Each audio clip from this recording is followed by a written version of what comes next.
Happy Thursday, everybody. We're back. Yes, forgive me, Daddy, for I've sent us back for week number 17. This is thanks, Nat. Yeah, thank God it's Thursday. It's my excuse to drink. Blessed, truly blessed. Well, shit, how y'all doing? This is for those of you in Victoria, it's been a bit of a shit week. Just a smidge of a shit week. We're obviously back in lockdown again. So this week on Dixit Dominus Domino meo, forgive me, Daddy, for I have sinned. We have your wonderful confessions. Hey Milo, yes. I do hype myself up to the intro music. Weirdly enough, like it's a little bit nerve-wracking going live because there's so many people who see it. It's just like, oh, what if I fuck up? What if I look like an idiot? Anyway, hyping myself up is really important. Why does it get any of us? It's amazing. I love it. So for those of you who don't know, Milo is the one who sings the theme song because she's amazing. And so yeah, I still use it every week. It's beautiful. So this week we have your sins, and then later on in the show, super incredible guests Milo and Dawnley are both going to join us to discuss racism and white privilege and what racism means to them, and answer. There's been a ton of questions that have come through during the week, so they're going to try and answer as best they can the questions that you sent through. I'm also mindful that it's not their job to educate us all. They've been very willing in giving their time, so a massive thank you to them. So they're going to come on at maybe in about half an hour, 20 minutes, half an hour-ish, depending on how long your nasty ass confessions take me. So shall we get started? Confession number 1. What have you been up to this week, you filthy fuckers? Okay, one night after circuit. Oh fuck, we're supposed to take the names out. That's fine. One night after circuit, I took a boy home and we made a stop at the Pram Pool. Another name we should take that. We jumped the fence, got butt naked, and went skinny dipping. Can you jump the fence at the Pram Pool? I don't. Okay, well, good on you, whatever you did. And then I sucked him off in the pool. Hello, extra swimmers. Nasty. Oh my god. Well, I mean, who hasn't fooled around in a pool though? But it's a public pool. I'm just impressed you managed to get over the fence. The only thing I jumped to is conclusions. So, power to you. I think this is another humble brag. But I'm here for it. I think this is well played. Thanks, Sam. I know. And frankly, I don't really care. So, fuck it. We're going to forgive this. We're going to forgive the brag and we're going to forgive the sin. No innocent bystanders were harmed in the making of the sin, so you did okay. Nate, do you know who it is? I mean, we don't call people out on the stream, but if you know who it is, then, you know, tell them well done. Daddy Greg's impressed. What does chlorine on dick taste like? Surely you know, Brad. It's like dick with chlorine. Was it Jerome? Jerome can't swim? Oh, bless. Well, Jerome, learn how to swim and you might get laid in the swimming pool in the middle of the night after climbing a fence. It's a lot of effort to go through for sucking dick, if you ask me. But, you know, you do you. Power to you. Sin number 2. I saw Daddy. I thought they were talking about me. I was filming a video for my sugar daddy in America, and I was bouncing on a dildo in the bathroom and blew a hot load all over the countertop. Shooter. Okay, great. Later that night, my housemate asked me what was on the toothbrush, and I left the house without question. On my return, what should I tell him? Oh, that's a big shot of cum. Who are we trying? I'm Irish. Leave me alone. It's okay. We're not going to judge you, Jerome. It's fine. Some people can't swim. Some people can. She must have been a saltwater pool. Okay. We almost went to bed, forgot sins. What day is it? Where am I? Who am I? Thanks, Daddy. Crisis averted. Turn on notifications. Simple as that, Karen. This is the moment in life I miss in lockdown. Okay. So you've just come all over your flatmate's toothbrush. This is why I don't have flatmates anymore, because you don't deal with shit like this. Should you tell him? Maybe not. I don't know. Just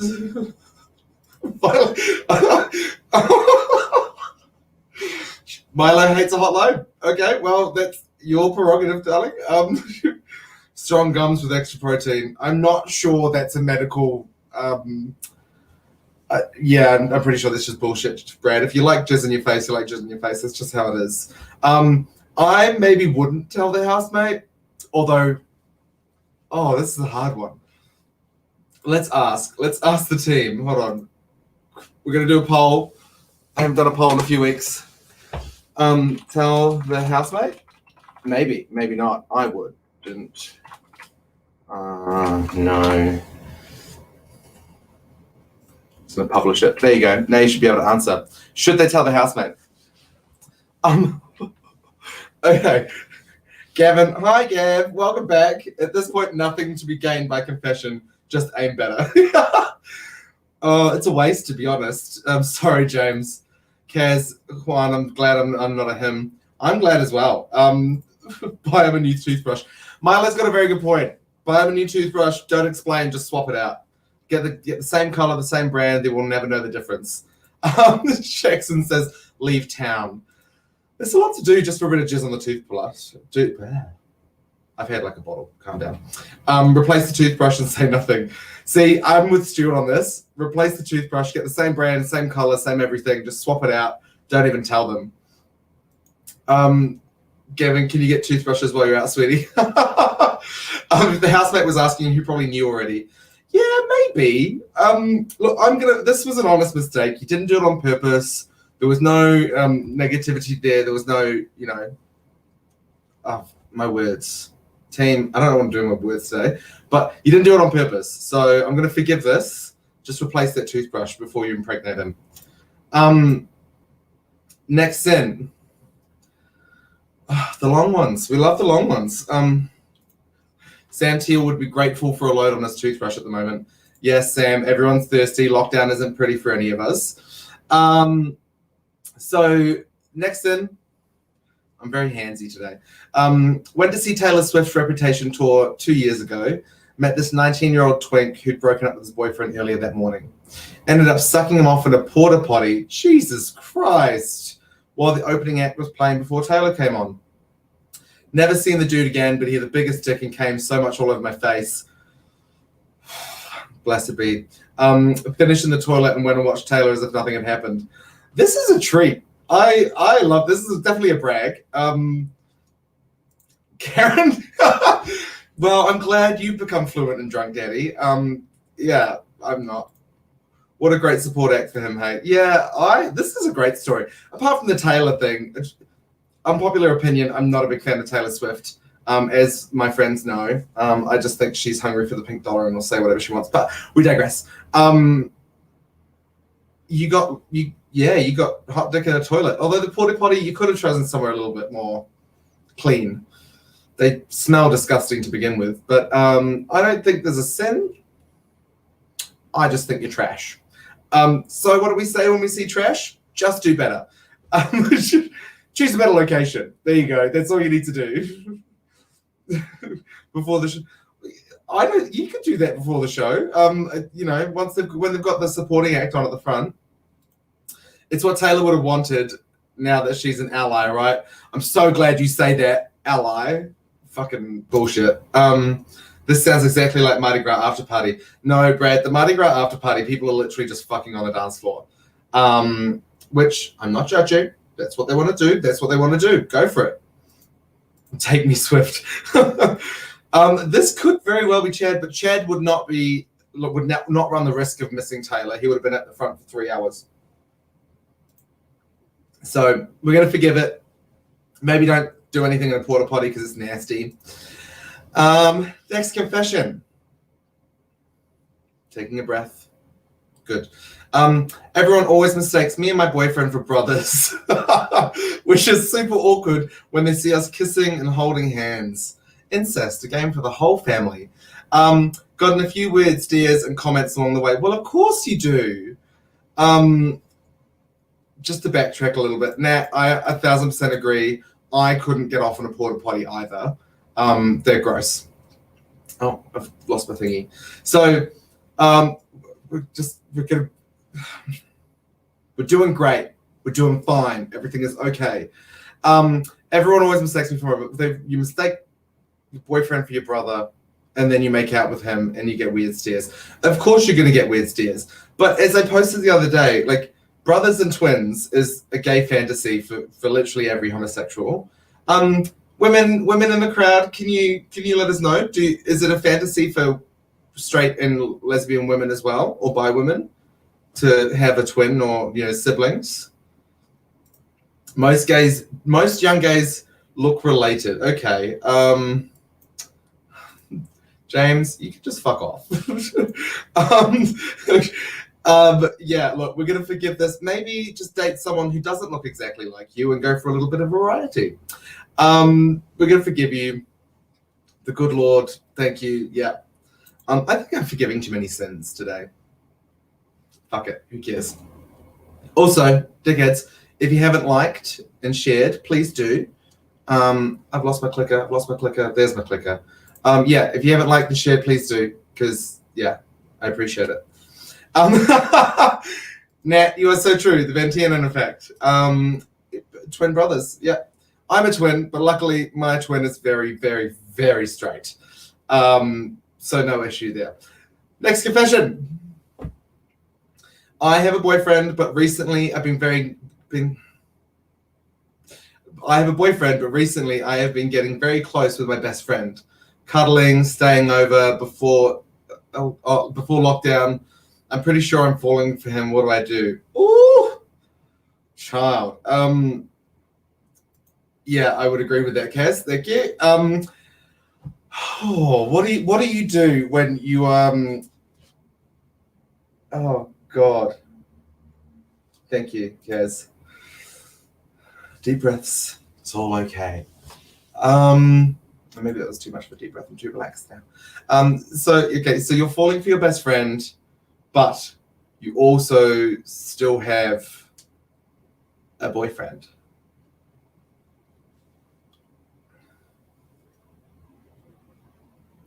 Be honest with most of all. True. Playing with fire. Very true. Secret sleepovers sounds Okay, we're getting another quiz because I like the quizzes. Do I tell the boyfriend? I think you should tell the boyfriend. I think you should break up with him because no one likes to be fucked around. But you know what? Oh, where's the thing?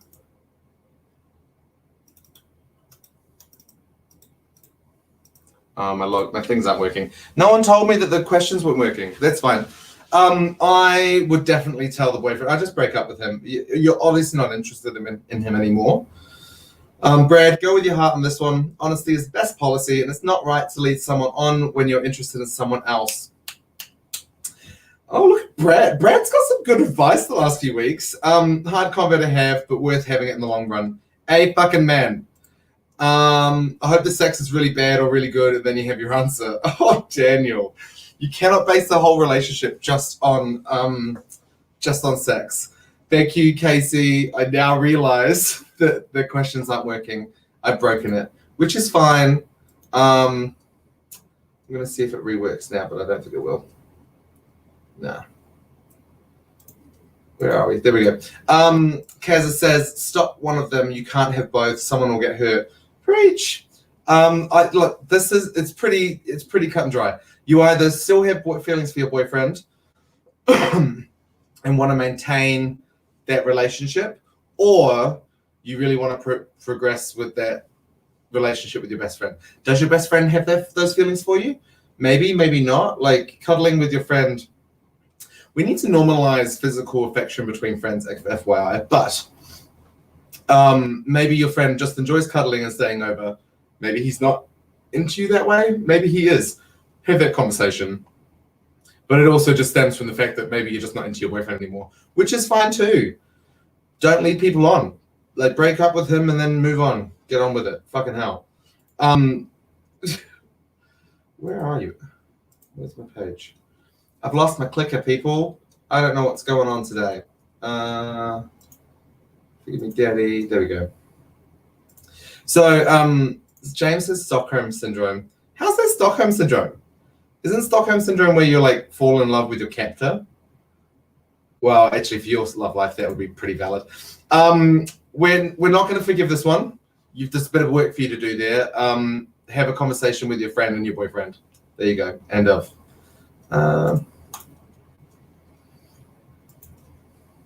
So I haven't been working since March, and so I've started an OnlyFans and do some fin-dom play. What's fin-dom play?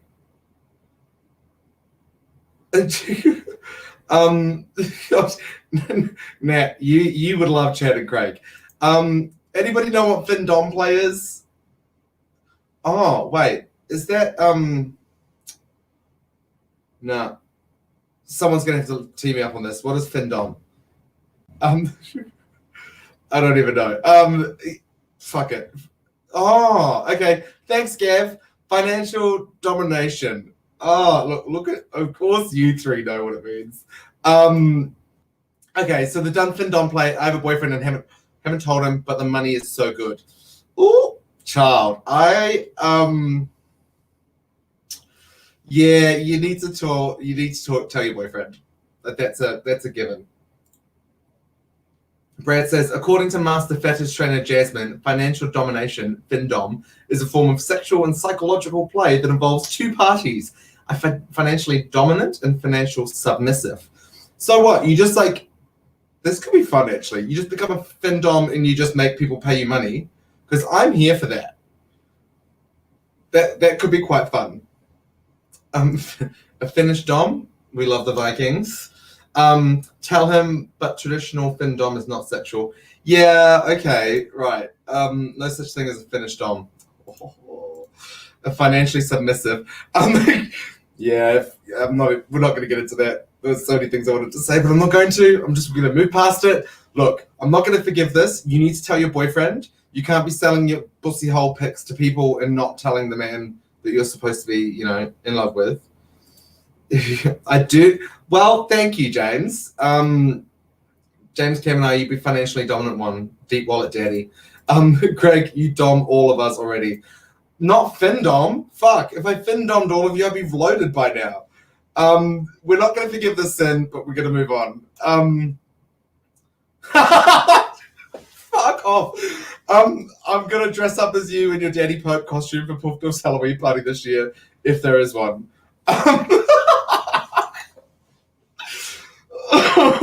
Oh, that's cute. But, I was already going to wear this for the party, if I'm allowed to. Just Nate has got a very good point. Just remember, what is online is there forever. Forever and ever and ever. You'll never get rid of it. Don't steal my Halloween outfit idea. That's not fair. Next. I went to my best friend's wedding, and myself and his best friend, who were both the best man, hooked up in the toilets right before the ceremony. Okay. During the vows, I noticed the other best man had some cum in his hair, and I don't know if anyone else noticed or not, but my best friend didn't say anything that indicated he knew that his two best friends had fucked in the toilet wearing the tuxes that he had bought us. I don't see anything wrong with that. Does anyone else see anything wrong with that? Probably not. I'm going to go with no. You're forgiven. I think that's fine. You got laid, and maybe just don't come in people's hair, especially at a wedding. Okay, it's juicy. I once had bareback sex with my boyfriend at the time in a hospital chapel. Good Lord. It gets worse. While attached to an IV drip, whilst my body fluids were cytotoxic. I was undergoing chemo. The thrill and risk of getting caught made the sex extra hot and exciting. Needless to say, I had a quick few Hail Marys before we finished and left the chapel. Oh my Lord Jesus. That is a lot of nasty. I I'm not judging you, but at least you did your Hail Marys and got the hell out of there. It does sound like another porno, you're right. Chad, I swear if there's not gay sex at my wedding, I'll be very upset. I'll probably be willing to participate. Probably. Chad, I'm sorry, but you're pretty much willing in any situation.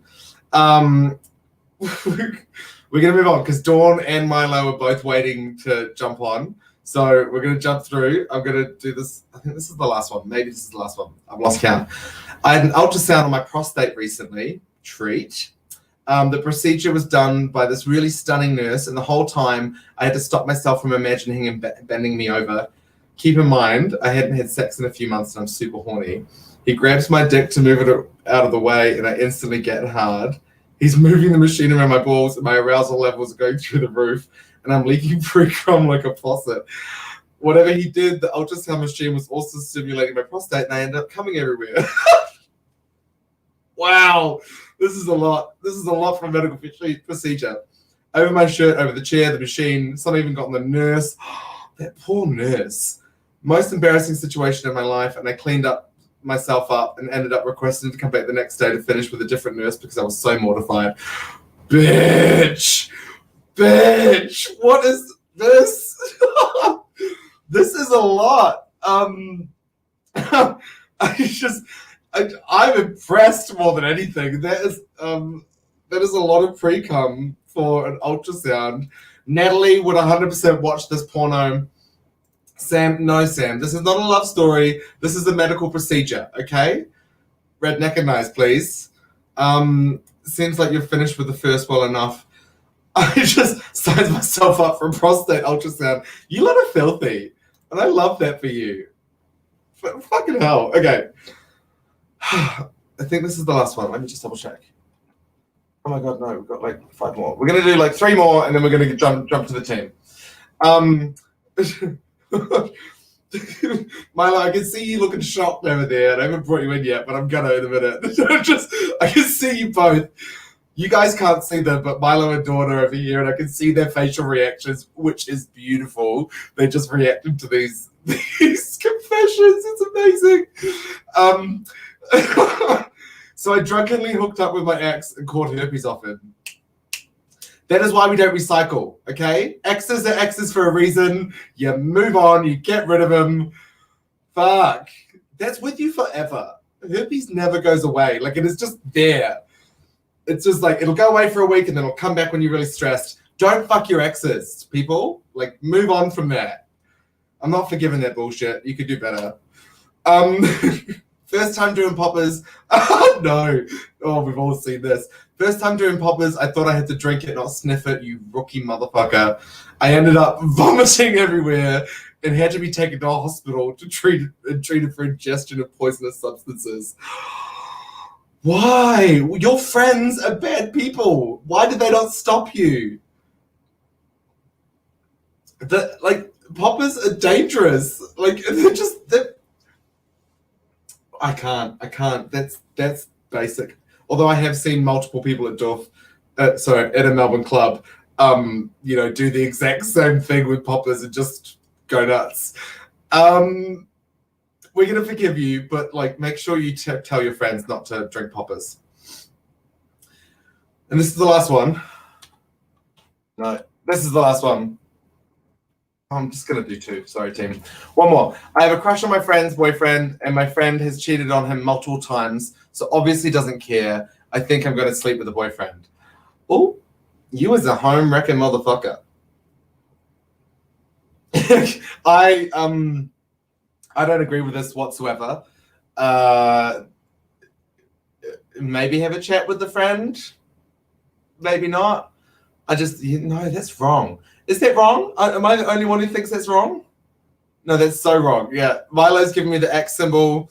Dawn's saying, yep, go for it. Is it, yep, go for it? Or, no. Dawn's saying, no, don't go for it. Don't go for it. Okay, don't be a dickhead. Don't sleep with your boyfriend, your best friend's boyfriend. That's shit. And the last one, before we move on to daddy issues and bring in the beautiful ladies, I accidentally sent a video of myself in the bathtub jerking off to my best friend. He's seen it all now. Oh, child. What say to that? You just be careful who you send shit to. Although, to be honest, I've sent some pretty risque texts to my mum before.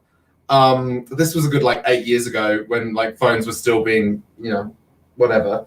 And I just was like, oh my God, I'm sorry. It wasn't anything. It was, I was dirty talking to somebody and I got them mixed up. Everyone's done it. Shit happens. If your best friend can't see you naked, who can see you naked? Really? Just... Oh my God, I can't. It's too much. So we're going to go to daddy issues because I'm losing track of my mind. Let's bring in Dawn and Milo. Are you ready, ladies? Give me the thumbs up. Here we go. Can you hear me? How were those confessions?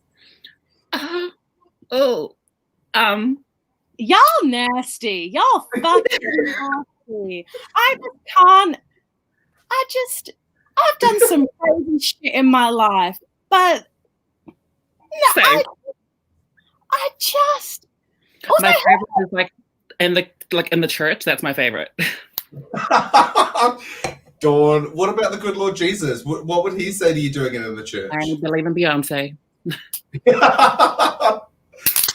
Oh my God. Their friend. That's not a friend if they let you drink their... Who lets their friend... Who? I have to say, in my many, many years as an old gay working at Duff, I've seen many a homosexual and straight girl try to drink Amyl.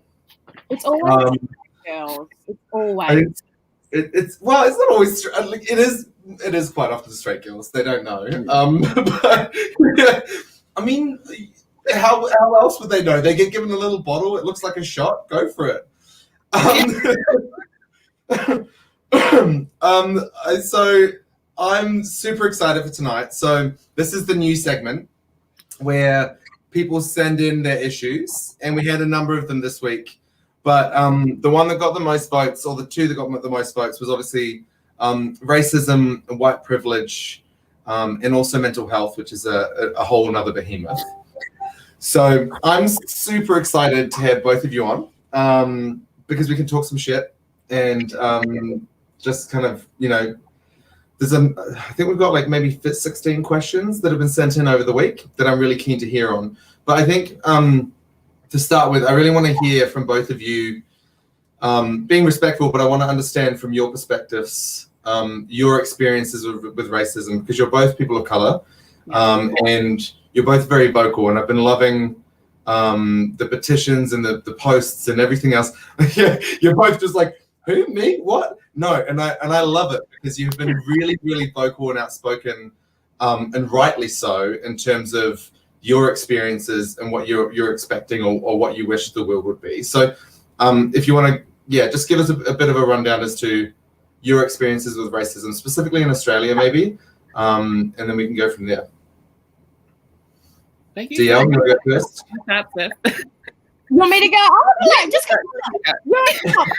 Okay. All right.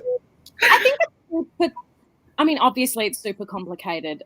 Yeah. But I think it's just, especially in Australia, it's so nuanced. Especially, there are a lot of people who experience blatant racism here, I think, and that I think needs to be addressed so clearly and be addressed early on. Like the racism that First Nations people experience here is just fucking stupid. It's absolutely stupid. So many Australian people are like, oh, well, Australia, land that welcomes all. We don't have racism here. And I'm like, y'all got eyes in your ears? I don't believe it. Are they painted on? I just want to jump in and say, it's interesting that you say that, because the Aboriginal culture in Australia is incredible, and it is one of the oldest civilizations in the world, right? I come from New Zealand, and so does Dawn Lee, and in New Zealand, I feel somewhat it's very different to how Australian have dealt with their native culture and the Indigenous people in terms of New Zealand celebrates that culture and really pushes it. Like Te Reo Māori is really widespread, quite a well-known language and used quite often. Whereas you look at Australia and the Indigenous population here, and I almost feel when I moved here 5 years ago, I almost felt like it was swept under the rug. Definitely. Especially in, I mean, I can't say especially in, but I think as well, like, I was really shocked moving that comment. Call me out, Liz. Call me out. There's literally 3 of them that mentioned Dawn Lee chuck it out of the bottle. That's rough. That is rough. Look over here. The people want what the people want. In moving to Melbourne, I was really shocked, and as well going up to Sydney, like, at how, like, I just didn't see any First Nations people when I was, like, for a long time. And I only know, especially within the arts community, a very small amount of people of colour, firstly, and then First Nations people, an even fewer amount. And, like, I would say in the arts community, I feel like maybe less in the gay community in Perth, but in the arts community, there's a lot more people of colour.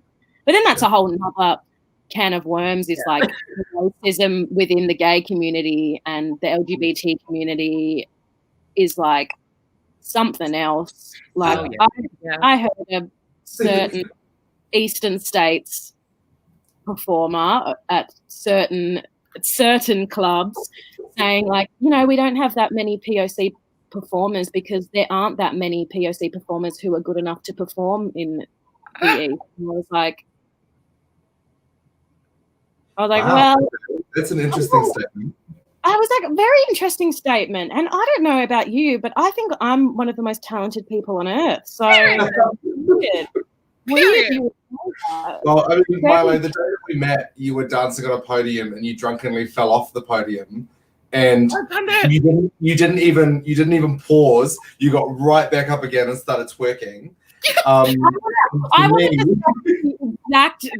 fell off and then realized, you know, just after I realized, and I just grabbed my leg and put it into a split and was like, yes, I did a jump split. What about it? Like, here, have a drink card. Like, that was amazing. Don't ever change. Like, that was something. That was.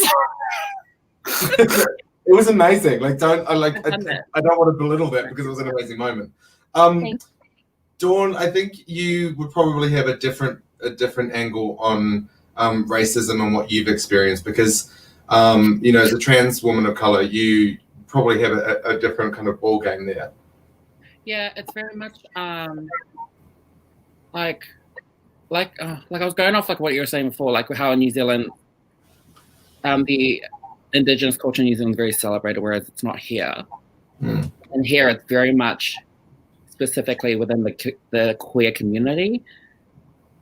It is a habit of getting tokenized a lot. Yeah. And in clubs, you do get tokenized.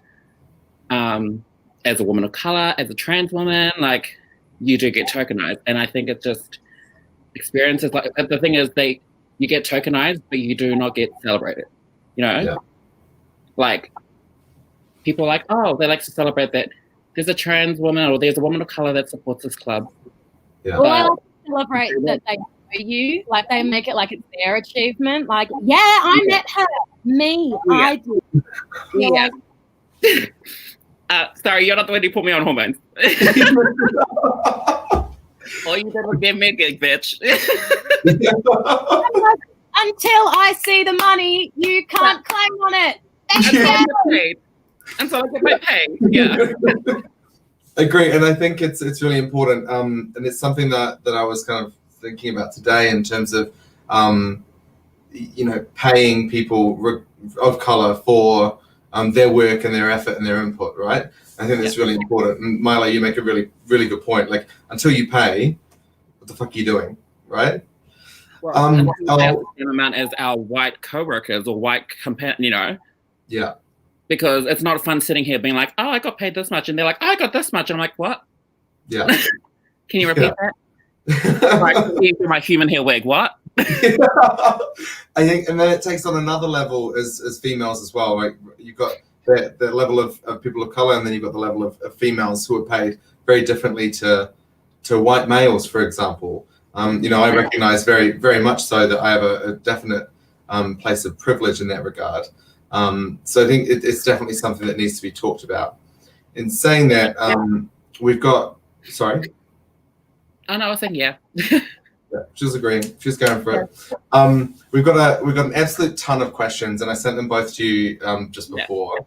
But let's run through a couple. There's a few here that I really want to kind of get your perspectives on. And the first one that kind of jumped out to me was I've heard the terms "not racist" and "anti-racists" used a bit recently. For both of you, what's the difference? Well, I mean, you can be. I don't think you can be. You can only be not racist if you're anti-racist, because if you're someone who's like, I'm not going to stand up for anyone who experiences racism. I'm not going to educate myself. I'm not going to donate. I'm not going to help anyone. I'm going to agree with you in a public setting where the majority of people agree with you, but I'm not going to call out my racist auntie, uncle, mother, sister, brother, etc. Then you're not being racist. Complacency and complicity is what is how racism is still a thing in 2020. Like, if you're not going to call someone out, then you are racist. And being anti-racist is the only way to be not racist. And being anti-racist is actively seeking out ways you can help, is finding places to do your research, is following and supporting like BIPOC people and First Nations people, and amplifying those voices and casting those people in things so that, like, I mean, I was on a live stream in Perth a little while ago with a queer venue in Perth. I saw this. I saw this. A queer venue. I love that. Thank you. Don't get me told off. So I was happy to be invited on, but I had a real bone to pick because, I mean, it was the first time I'd ever performed outside of like my high school in a venue in Perth, because I never ever felt permitted to perform here. And as much as obviously there's still racism in Melbourne and in Melbourne venues, like comparatively I felt more supported. And they were like, what's the reason? And I was like, well, first of all, I have never, ever, ever in Perth seen someone who looks like me or even looks close to me on stage, whether that be someone who is fat, because God forbid you have someone who's overweight on stage, and whether it be someone who is a person of color, because God forbid we let them do anything but watch and observe and clap and give us their money. Like, get into the club. Yeah, it's interesting you say that, because we, as gay people and trans people, we often talk about representation on TV and stage shows. In our own communities, like. And I've said for a very long time, if we gay people and the LGBTQI community are so against like judging each other, but judging us, but we then judge each other so freely. And I say that tongue in cheek because I know that the whole "Forgive Me, Daddy" model is sins and judgments and everything else. But when you look at the community in general, we are our own worst enemy in that regard. And it must then just become twofold and threefold for people of color and trans people who don't see that representation on stage or within the teams that look after those venues.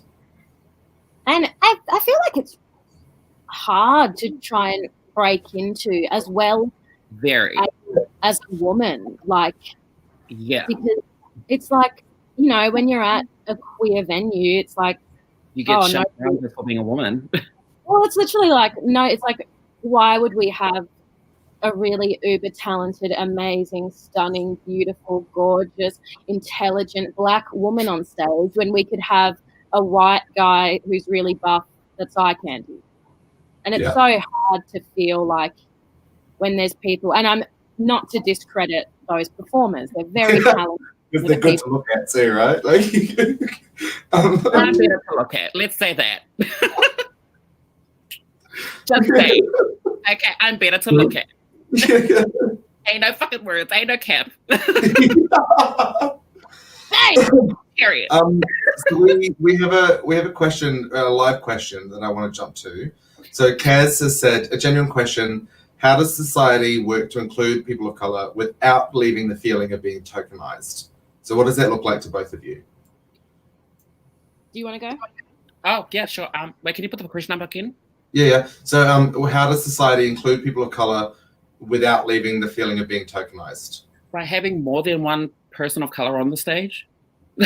Like the fact that there's very much like, even a certain Melbourne club venue, I'm just going to just use as a example, like even just having like one person of color on the stage while the rest are all white, as much as it's like, oh, I'm trying to represent, but it still does feel like I'm being tokenized. Yeah. You get me? From having more representation, and also not just taking advantage of like, oh, look, we've got a trans woman of color on the team. That's it. Yeah. We won't give her the same respect. We won't give her the same pay. We won't do anything, but she's on the team. You know? Yeah. As someone from that kind of club management perspective, like the pay should be the same regardless of who you are and your experience and everything else. I think, and I say this very honestly, and I may be very incorrect, but from my experience, there isn't a lot of people of color within that, you know, Dawn, specifically with our experience with each other. It was always very hard to find people of color or people with differing backgrounds, or for example, we haven't had a lesbian person working with us for a number of years now, right? So sometimes there is, and perhaps that's just my own perspective, but it is hard to get those people involved or get them on board. What would your advice be? As much as I see what you're saying there, like there is probably a reason that lesbian women or people of color don't feel as though they can be on the team or can be at the venues. And I feel like there's got to be work that can't come from people of color to make us feel welcome. Like you can't make yourself feel welcome somewhere where you don't have the authority to do that. True. Especially when there's a sense of hierarchy in there as well, and clubs as well. It's very much like even though I had a position of I was like a host and performer, it was still very much like I didn't feel like I was being heard by not you, Greg, not like the higher up management. I mean, I would bring like ideas. I would bring like who to bring onto the team and stuff. I just feel like it wasn't being heard or being listened to. Like messages were being ignored. Yeah. And so that's to feel very, especially when it's like, it's just, that makes me feel not respected. It made me feel tokenized. It started to make me feel like, oh, I'm only here just for an image. Like, and on that as well, like people saying that they don't think, not the person who said they don't think there's talented POCs, which just is an absolute fucking robbery. I'm like, Moxie Delight.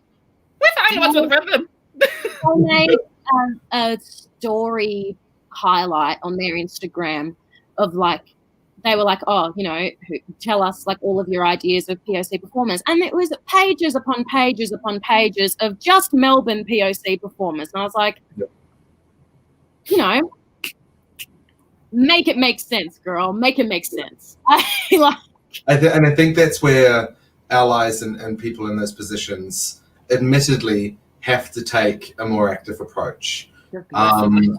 Literally listen to us and what we're saying. Don't try to like think of what, like trying to simplify what we're saying or try to make it easier for your ears to hear. Just listen. Yeah. All we ask is for people to just listen, not for us to be talked over, you know?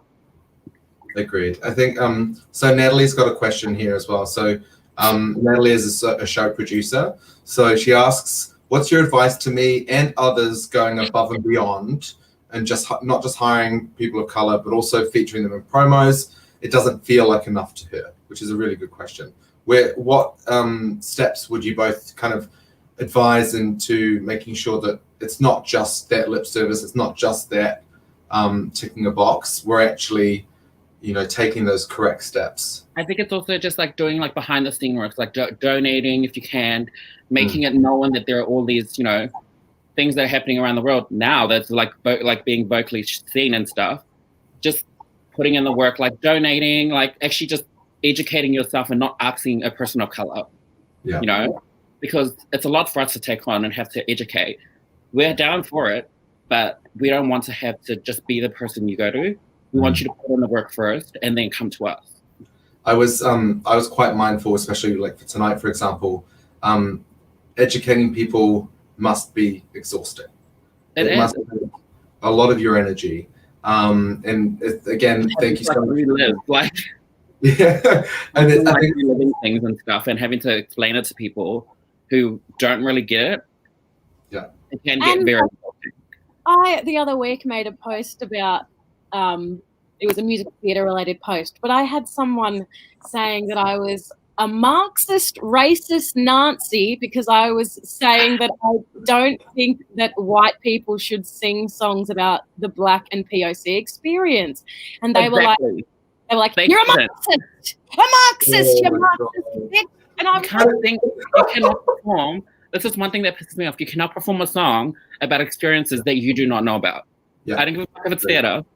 These are actual real experiences that you haven't experienced, so don't try and perform it. No. The amount of dare I say, white, gay people I have seen perform, and I'm telling you I'm not going, and I've been like,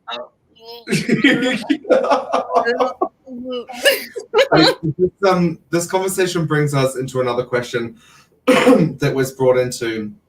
The wine is getting to me. Sorry, the wine is getting good. The wine is good. This question was, right now. Drink up, darling. It makes this whole process a lot easier. The question was, what are your thoughts on reverse racism? Because Milo, you just mentioned that is something that you just, someone said that to you, right? It's called you a Marxist racist. Girl. And white people can, yeah. Reverse what? Reverse what? Reverse what? Reverse that damn car out of here and get the fuck out of here. Like, get out. Yeah. Okay. So the general consensus is fuck off, right? Like, yeah. It's just be racist toward white people. I think where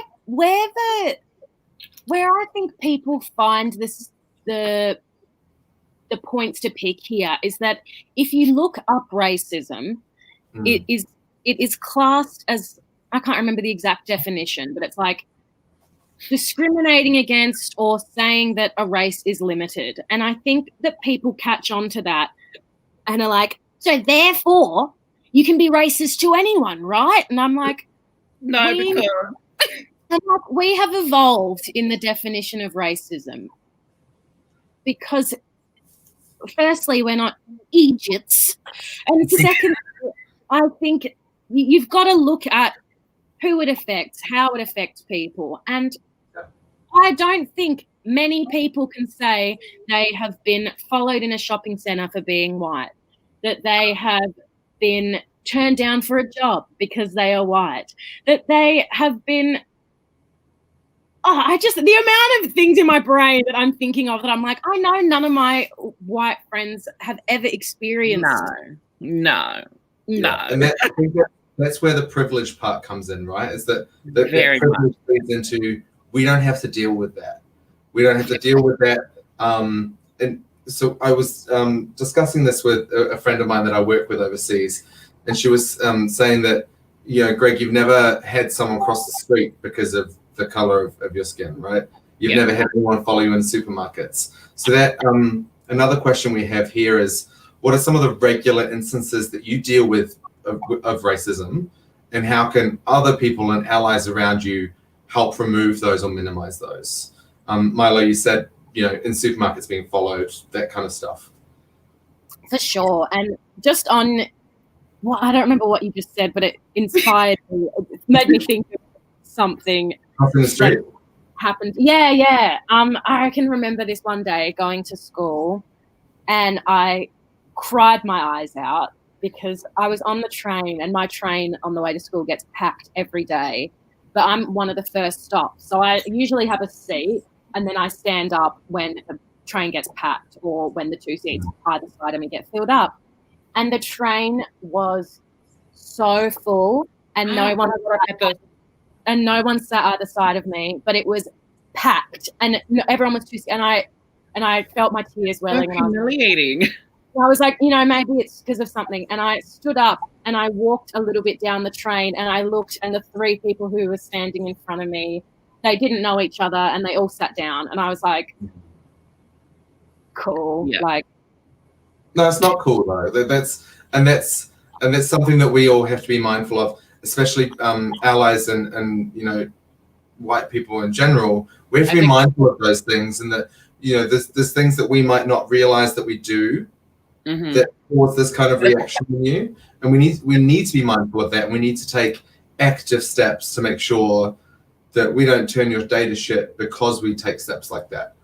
It's also, I feel like white people, they've been brought up in like such a society where everything's catered to them, everything's safer for them, and they've also been taught racism and hate towards people of color, but towards queer people, towards people that are minorities, pretty much. Yeah. So it's very much, it's something that's been taught to them, that even though they may not, they're like very supportive of POC lives, Black Lives Matter, whatever, they're still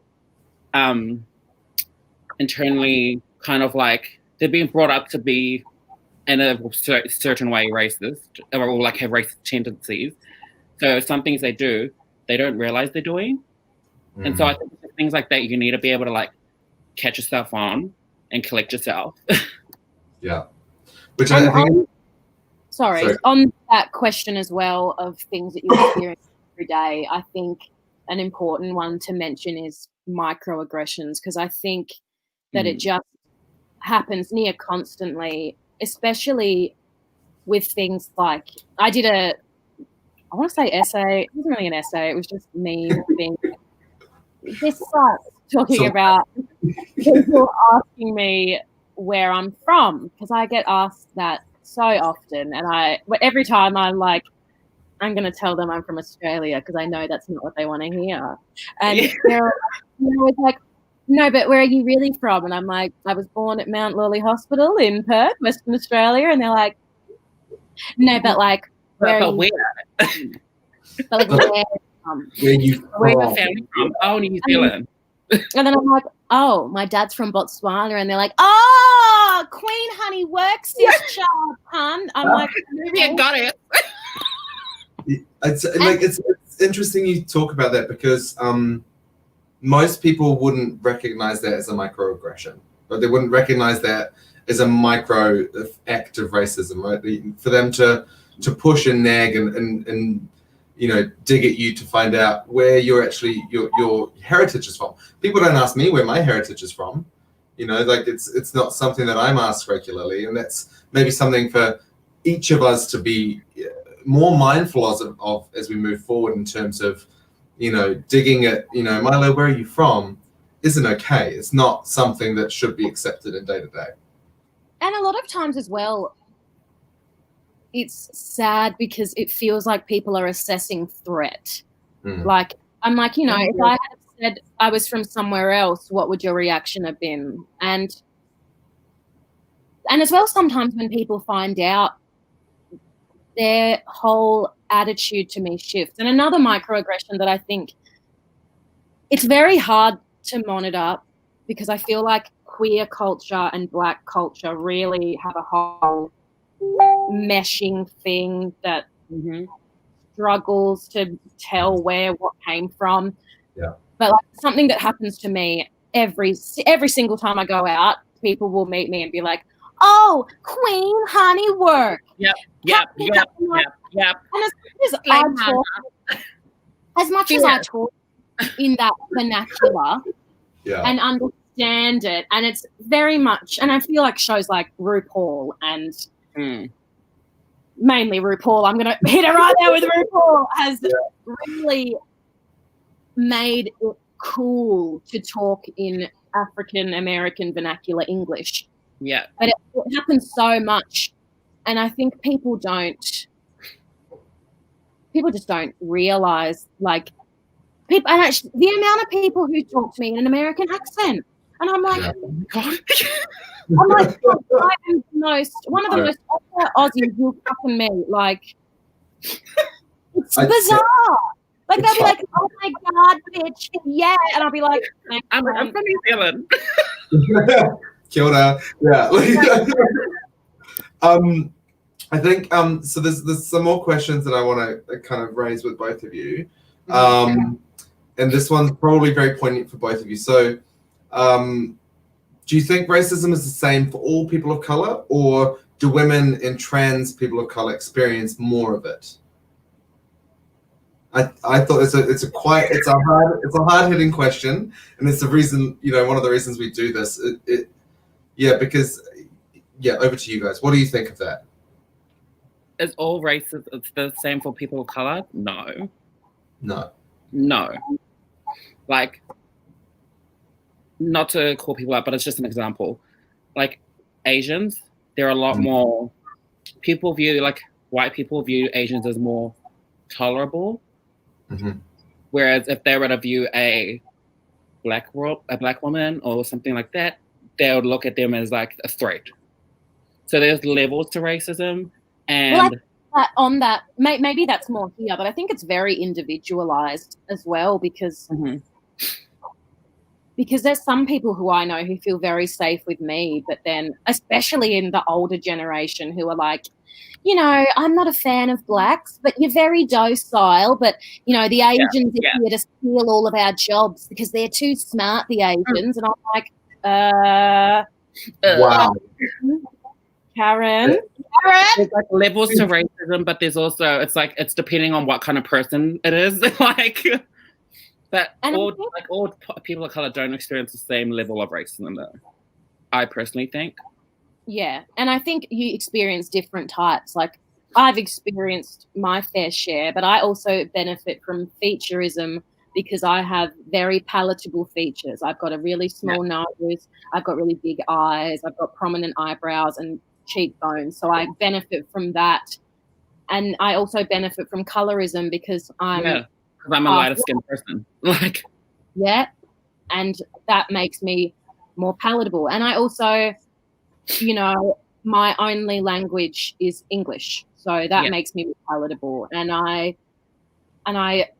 am very much, as a person, aligned with, like, I don't see my dad, and I live with my mum and my London English grandparents. So I very much align with the Australian/English culture in the way I talk, act, my sense of humor, my personality. So I'm very palatable to a lot of people. I think it's interesting you say palatable and not, and again, correct me if I'm wrong here, but that it's not whitewashed in that regard, right? Because people find it more acceptable because it's more relatable to what they know. Is that right? Or maybe that's wrong, I'm not sure. Well, I guess, I can only be so whitewashed because no matter what, I still don't look like a white person. Yeah. No matter what I do, how many blonde wigs I wear? I can still tell I'm not white. Exactly. And I mean, it doesn't matter what, no matter what I do, I will always look a little bit different. And come on, wine bottle. That was iconic. Yeah, the one. Glug. Yeah. The only bottle I've got here is my bleach. So. And on the extension of that question, asking about women and trans women, I think that there's just a whole nother layer there that is misogyny and transphobia that trans misogyny, like exactly. Like we deal with we deal with one layer, which is racism, and then as a woman, you have to deal with that, and then as a woman of color, you have to deal with that. As a trans woman of color, like it just keeps going lower and lower. And the end of all things, there's just levels to things. It's not just one surface. There's many levels. And as well, like those feeding into each other causes to, and I'm sure you've experienced this on a whole fucking another level to me, but the fetishization. Like people are always like, my little chocolate baby, and I'm just like, that's so weird to say. Ugh. Like the amount of guys that message me, and they're like, my Asian goddess. I'm like, I'm not even Asian. I'm just fat. Dawn. I'm not even Asian. I've just got chubby cheeks. Leave me alone. But I think the fetishizing must be an issue for both of you, right? Because there is that aspect to both of you that people with privilege may see as a fetish. And how do you deal with that? So are you saying they wouldn't see it as a fetish, like they don't realize? Oh, no, they do. They realize that it's a fetish, but, how do you deal with that individually? Embracing it would almost seem like I don't want to say that. Yeah, how do you deal with that? I use it to my advantage. So when I was a worker, I used to take advantage of the fetishizing and the tokenism and all of that to get me by. I used to do that just because I knew it'll get me by. Yeah. So I take advantage of being fetishized just so that I could pay this week's rent, Like between me fetishizing myself or tokenizing myself because I'm doing it to live. Yeah. It's wrong when someone else is doing it because that's all they view me for. They don't view me as a person. And there's another, so I just want to on that be like, snatch, because every time someone fetishizes me in a club, I'm like, right, you're buying all my drinks tonight, and then when I leave, I'm not at the bar with you. Your wallet is mine, thank you. Every time someone comes with their black princess or their chocolate baby or say they wanted to fuck a black girl, I'm like, oh my God, and I've always wanted a tequila sunrise.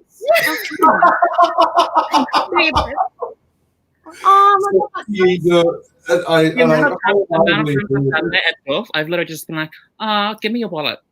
Yeah, Dolly and then credit cards. Jesus Christ. Give me a card, please. You got $1. Nate's asked a really good question here. He says, where do behavior and attitude fit within racism and culture of the community? For example, Black Bitch, the drag queen, very well-known drag queen from RuPaul's, makes fun with Indian-style accents. Where maturity or behavior comes into play, can it feel like racism? It can feel like racism, but it is more of a portrayal of a person.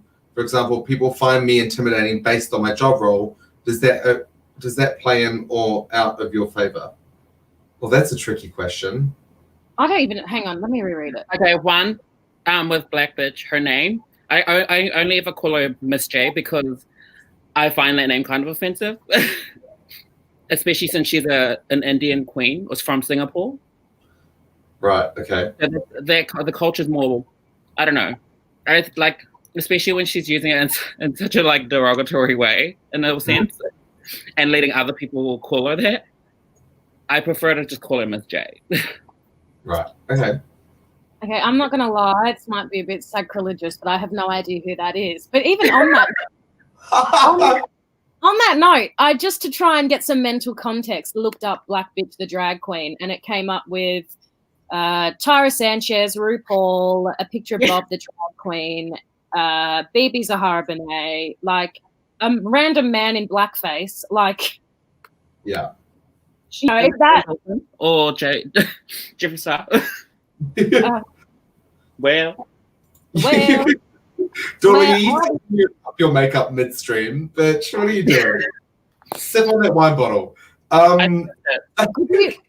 Could you pull up the question again? Just because I'm trying to understand what this person is saying when they say just the last two sentences. Yeah. So they say where maturity or behavior comes into play, can it feel like racism? but it is more of a portrayal of a person. For example, people find me intimidating based on my job role. I'm not sure. I just don't really understand the question because I don't either. Nate, if you're still watching, can you reject that question and simplify it a little bit for us? Because I'm finding it a little bit confusing as well. And then, send it back through. And whilst he's doing that, I'm going to ask another question from the list. Yeah. So if there's one thing everyone listening tonight could do in their day-to-day life to remove racism, not reduce it, but remove it, and also racist bias, what would that be for each of you? Oh. How can we make your life easier?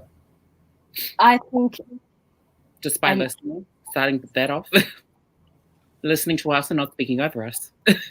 That'll be great. And as well, speak on our experiences when you haven't experienced it. It's just very much a sense of just listen. Let us tell our story so that you can understand our story, you know? Yeah. Sorry, you guys. Okay. And doing the work. Like I constantly am sharing things, and so are you, Dawn. I'm constantly sharing things on all of my socials. I'm constantly writing up things, talking about things, recommending books to read. And a Linktree account with all these different, links in the Linktree account just to make things easier for people, because I just want people to be able to do the work themselves. Here, I put it out for you. I've done the work. Now you can educate yourself and then come to me, or come to Milo or come to someone else. And as well, and I've got a Linktree and I alternate between my Linktree, and then I try to post a petition a day for people to sign. It's my thing I've been trying to do is a petition a day, because that is something free that you can do. It doesn't take long. Not at all. It's literally not long at all. Once you've signed one petition, all you have to do is click 1 second sign. Literally. Yeah. And that one signature can make all the difference. Because I follow both of you. It can make a difference. Sorry, go on, Dawn. Sorry, I was just thinking it can make a difference. Like that one signature that took you all of 5-10 seconds can make a big difference. Yeah. And I agree. Like every time either of you posted a signature or something to sign, it literally takes 20 seconds to jump on and add my name and complete it. It's not hard. If you can't donate, share it. Because the least you can do is do that.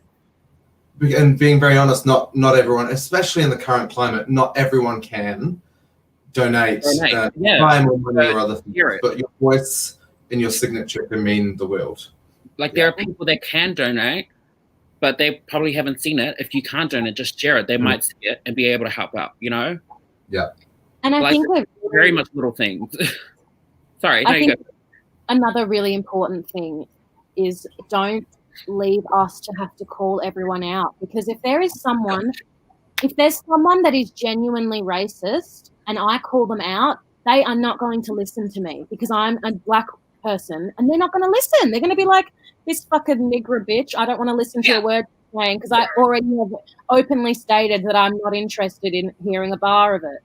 And there's been so many situations when I've been out to dinner with a friend, or I've been at a friend's house with their family, and their family member has said something, and it's been like, come on, please don't make me have to call this out. Yeah. Please. Yeah. Or it's even worse when people come to you and ask you to do the calling out, or and it's like, no. I think that falls back into, again, from my perspective, which is a very privileged perspective, and I acknowledge that. My perspective is that anti-racist discussion that we had before. For me, not being racist is letting it happen, and letting those things and those discussions and those comments slide by. It then moves you into the anti-racist behavior where you are actively saying, hey, look, that's not okay. That conversation is, that comment, whatever that is it's not something that I want to be part of. Yeah. And I think from, again, my perspective, and that is my own, every person, every white person, every cisgender white person or similar, should be taking an anti-racist stand rather than letting these things happen. And also, white people need to realize, like, sometimes when they say things and we won't say anything, it's just because we won't call it out because sometimes it's out of fear. Because like if there's a person there saying like talking all the shit, saying the N-word, saying this and that, saying, and I don't call it out, I'm not letting it slide by. I'm scared that it'll like end up with me being hurt, And a lot of times I'm just processing, like, yeah, it's very much that, like, is this actually happening? Like, things that have happened, and I just kind of go into a state of shock. And it's not like I'm not being complicit in letting behavior go by. I'm a quiet person. Like, if I can mentally process what's happened, will call it out. But there's been things that have happened where I just kind of go into my shell, and then 2 weeks later I'd be like, hey, when you did that, it really upset me. And so I'd be like, well, you didn't say anything. I was like, well, no. I'm not going to say anything in a group of white people and get my ass beat up later. Like, so I'm going to pull it back into the question that Nate sent through. Again, Nate, thank you. Appreciate the questions you're asking. Thanks, Nate. So Nate said, can your own behavior or portrayal of characters play into racism or be disguised as racism? He says, such as other qualities of yourself, like be disquented. My words. Do you want me to read it for you? Yeah, I've had 2 bottles of wine. We're doing really well. Okay, such as other qualities of yourself being distinguished between what is racism and your character. For example, your profession, being rich or being cheap and acting that way. These define characters. I think I understand the question, and I think that what's important here is judging people at face value. I kind of think I understand what you were saying in the other way you worded it now, of people being intimidated by you because of your profession. But someone being intimidated by you because of your impression doesn't I don't think feeds into racism and doesn't feed into who you are as a person. Whereas the intimidation that people experience because of me is because of a predisposition and assumption they have about me because of the way I look a lot of the time. Some people are intimidated by me knowing me because I am a very outspoken and bawdy bitch. And that is very But, the people who sit next to me on the train as a 15-year-old girl on her way to school, that's a whole another thing. And I think the way you act in your profession can feed into certain things. I mean, God, if your profession is being an active member of the KKK, sure, that definitely feeds into your character and your profession and who people are going to view you as a person. But I don't think who you are as a person nor who you portray as a character. I'm not quite sure what you mean there, but I'm going to assume as in your character as a person. I don't think that should affect how, I mean, your actions affect how people see you as a person, but I don't think the things you do should define how people see you within your race. And like, I don't know, acting cheap can describe you as ghetto or something, and as well, what is acting cheap and what is being cheap? And and so many different ways you can take being cheap. Is it being cheap as in being slutty? Is that being cheap, or you mean being cheap as in being a Kmart queen? Like, what is being Kmart queens? Come on. That people like, I saw a post the other day that was like, what's ghetto if it's done by a POC but is fancy, or I don't remember what the word was, but is like viewed as amazing or white. And it was like speaking 2 languages. It was being economic with the things that you use, and like, I mean, being clever with your money and using it in a good way, I think is very much viewed as very intelligent if it's a white person, but like, oh, they have to do that because they're a person of color. And It's yeah. It's funny you mentioned that, because the version of that I saw on my social media was, what is funny if you're a wealthy person compared to not funny if you're someone on the benefit.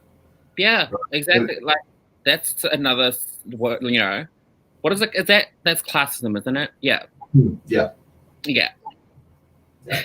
We're almost at an hour and a half tonight, and I'm loving it. But I want to end with maybe we'll end with one question, and it's an interesting one, and it's purely just, does it get exhausting talking about all this all the time, and how can people, white gender people, or white people in general, how can we make that easier? By educating yourself. Yeah, doing work yourself, not having to come to us to do it. Like, if you've done if you've done the work and you've got a question, that's cool. But don't come to us expecting us to play Wikipedia or playing Google search. Like, it even gets exhausting just consistently seeing it on our social medias. Like, it gets very exhausting seeing the constant deaths of black people, the constant deaths of trans women of color.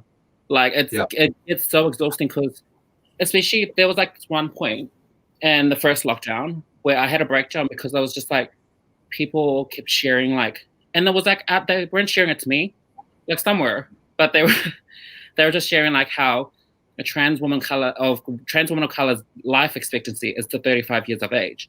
And so consistently seeing that, I was like, I'm 24 and a half years old. So I mean, I've got 10 and a half years left of my life to live. Like, it gets so tiring to see it. And so to have also people come to us and want us to educate is just another added level of like feeling pressure, of like, I'm trying to not cry, but it's just another added layer of pressure, because we're constantly seeing it, and then to have to speak on it, just so that, like, and especially when you haven't done the education yourself, it's a lot. So sometimes we just need people to take into consideration our feelings first and not yours. Yeah. And so essentially you're saying, be more proactive in your own education, and unlearning negative behaviors and learning positive behaviors, right? Yeah. And just listening to us. Yeah. Like, don't expect us to do all the work for you. And just also taking into consideration, like, people, hello, don't send me the life expectancy of a trans woman of color. I know. Yeah. I know. It's just things like that really get to me, because I'm like, the fact that my life is in the hands of someone else, like, not even it's my life, but it's in the hands of someone else. Like, are you kidding me? I think as well on that, it's been with the resurgence of Black Lives Matter and this whole movement, I think it's been particularly exhausting, because a lot of the POC I know, we're all clutching at straws to try and keep the movement active, and it's hard. It's hard seeing people posting their breakfast pics sometimes. Like, it's fucking hard. Like, looking at that is a microaggression.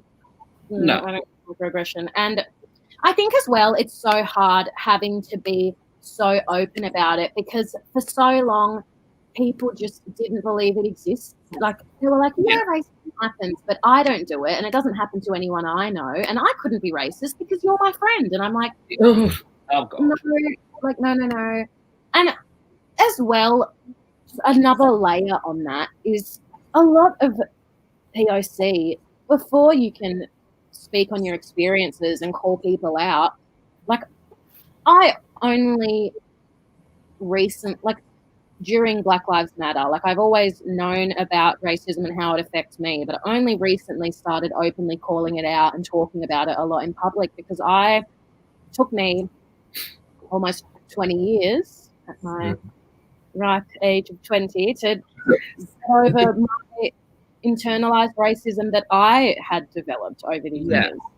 Like, I made a post very early on in Black Lives Matter, like, you know, I just have to put it out there. If I've ever given anyone the N-word pass, know that it's revoked. And that was me experience. Like, I just, for years, I would hear people say it and be like, I'm fine with it because racism doesn't exist and it's fine, and I'm not going through anything and it's fine because I'm fine. Because why wouldn't I be fine? Because racism's not real. Duh.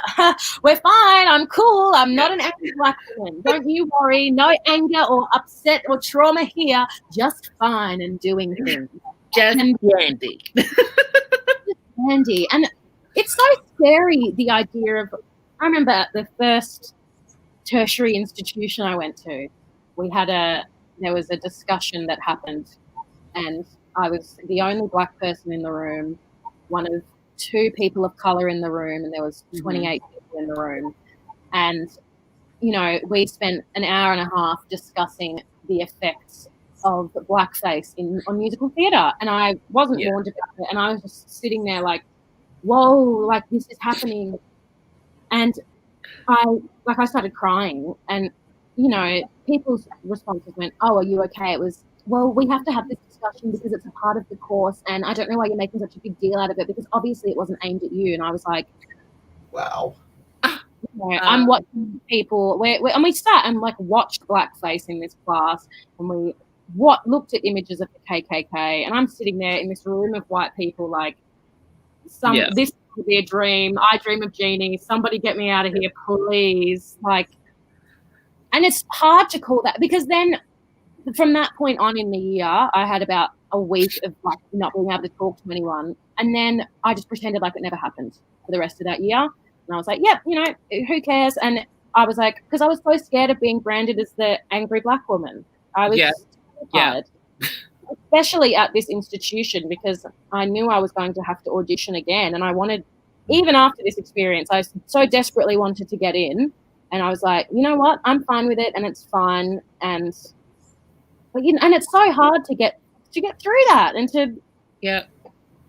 to tell yourself that, you know what, maybe I am an angry Black woman, and I have a reason to be, because exactly that point. I have There's to say to be angry, like. I have to say that no white person ever has had to experience that. Never. We don't, and I think that is one of the biggest struggles. Again, speaking from my own experience, and that's all I can speak about. Is well, just like us. We haven't ever. I've never had to experience that. I've never had to experience someone belittling or demeaning my heritage or my culture, because it's normal for them, right? Like, that's not how it's done. And that's why it's one of the very, very big reasons why I was really excited to have this conversation with both of you, because a lot of the time it's about making it visible to people like me, right? Like, I've said this throughout my whole life, you don't know what you don't know. You don't understand what you haven't been presented with in your life. You don't know what you don't know, but if you haven't been taught, you know. Exactly right. If you don't experience it yourself, you don't understand that experience in itself. So I think everyone, because I love that there's about 30 people who are still watching at the moment, and I'm loving that. I'm just going to say, because we're just at an hour and a half now, thanks to everybody who's submitted the questions. Thank you to Dawn and Milo for, you know, giving us your time and your energy and just answering these questions. I've really loved the chat. It's been amazing. But I want to challenge everyone at home, like, make sure that you're identifying these microaggressions and not even micro, just these different racism activities that we see, and perhaps that we just maybe let go because we don't acknowledge them as being racist, right? Because this movement's not going anywhere. Like, it's here to stay, and it's about time that it was here to stay. Jackson just said, this has genuinely been incredible and eye-opening. Thank you. I think as a cisgender white person, that's our job, is to elevate your voices and have these discussions, even if they make us uncomfortable, right? Yeah, exactly. And like, that's one thing I do appreciate, is that you did come to us and you're using your platform, because you've got a platform. Like, we've all got one, but you've got one specifically that's targeted unintentionally targeted towards the cis white gays and cis white people.